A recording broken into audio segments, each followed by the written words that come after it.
Fitting In is a comedy drama coming of age story about a 16-year-old girl who is perfect and gorgeous, by the way, in high school, but is diagnosed with a condition where she can't get her period as well as not have sex currently at this stage in her life. And it deals with the MRKH syndrome. It's a condition that affects the female reproductive organs. The director also had this when she was 16. It's a movie about basically finding yourself, gender, sexuality, and explores all of that. Film explores so much, like you said, sexuality, gender, womanhood, finding yourself, and not knowing who you are at a teenager or even as an adult. It's hard to find yourself and know what you like in life. Ever having a conversation with her mother, hey mom, I haven't got my period yet, I'm liking boys, can I start birth control? So they take a trip to the doctor and she unknowingly finds out that she has a condition where her uterus is not fully formed, so she still has 2 eggs, but she has 1 inch of that instead of the normal standard. This news, of course, traumatizes her and changes and affects the people around her, such as her mother, herself, and her relationships with her friends, and even any potential boyfriends that may come in high school. So basically, this complicates her because, oh my gosh, you know, what are my friends gonna think? What are the boys gonna think? Who should I talk to about this? Should I be independent? Should my mother be involved in all of this? What about the doctors? So it is a complex situation. But you know, to be very honest with you, what attracted me to this movie was not actually the main actress, was her mother. She is a MILF in real life as well as in the movie. Her name is Emily Hampshire. I saw her movie last year at the theaters called The End of Sex, so link below for that movie as well. But to be very honest with you, I am a dude, I am not a girl, so I can't fully comprehend what she's going to, but I still can understand coming of age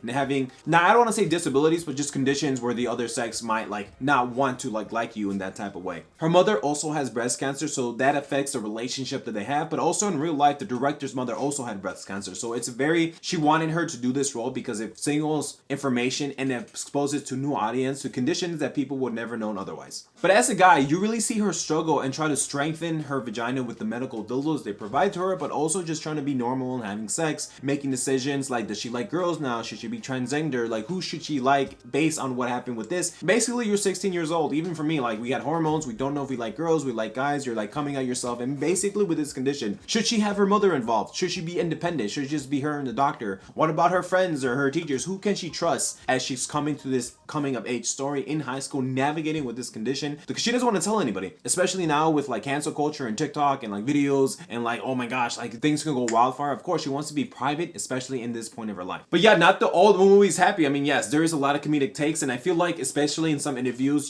the way you release some information, it was in terms of comedy, but also it's still like you see her struggle based on the track team. Should she still run? What about the boyfriend? Should she tell him? But still, it's like, it's very uncomfortable to watch, and that's even for a guy, for me saying it. Although I do recognize this movie does showcase the resilience that she has, the overpowering that she has. Yes, this might be the worst months of her life, but you never see that deter her from, waking up, going through day to day. She is committed to tackling this subject in terms of like, yes, I want to be a normal girl. Yes, I want to like get through this. I want to like experience it. I still want to tackle life, even though she has this condition. So it does consider her resilience, her tenacity, the amount of power and strength that she has over this situation, even though it is like a bad thing to her. At the end of the movie, you do see her transform and kind of accept that this might be the way to go just for a little bit. I mean, yes, the medical field, they have doctors telling her that it's going to be fine, it's going to be okay. It's like a beautiful muscle, so it's not like it's a bad thing forever. It's just for right now, especially in high school, because high school is one of the biggest things. It's like, dude, boys, high school, sex, it's like friends, it's like, alcohol, drinking.